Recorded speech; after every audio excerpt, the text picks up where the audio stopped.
நமக்கெல்லாம் தெரியும் வரலாற்றில் ரௌலத் மசோதா என்று சொல்லப்படுகிற மசோதா. யாரெல்லாம் பிரித்தானியர்களுக்கு எதிராக நிற்கிறார்களோ அந்த இந்திய தேசத்தில் பிறந்த மக்கள் அவர்களெல்லாம் விசாரணை இல்லாமல் அப்படியே கொண்டு போய் சிறையில் அடைப்பதுதான் ரௌலத் மசோதா என்ற சட்டம்.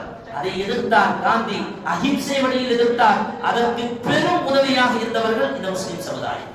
எங்கேயும் முஸ்லிம்களை நீக்கிவிட்டு இந்திய தேசத்தினுடைய சுதந்திரத்தை முழுவதும் பார்க்க முடியாது. எனவே தான் ஈவேரா பெரியார் என்று சொல்லப்படுகிறவர் ஈரோட்டில் நடந்த உலமா பெருமக்களுடைய அந்த நிகழ்ச்சியில் பேசும்போது சொல்லுவார், இந்தியா காந்தியின் கையில் இருக்கிறது, இந்தியா காந்தியின் கையில் இருக்கிறது, அந்த காந்தி மௌலானா அவர்களுடைய பையில் இருக்கிறார். அருமையான சகோதரர்களே, எவ்வளவு தூரம் முஸ்லிம்கள் இந்த விடுதலைக்காக வேண்டி இந்திய தேசத்திற்காக வேண்டி தங்களை அதில் இணைத்துக் கொண்டால் இந்த பிரபலத்தை சார்ந்தவர்கள் கூட இஸ்லாமியர்களுடைய பங்களிப்பை பற்றி பேசியிருப்பார்கள்.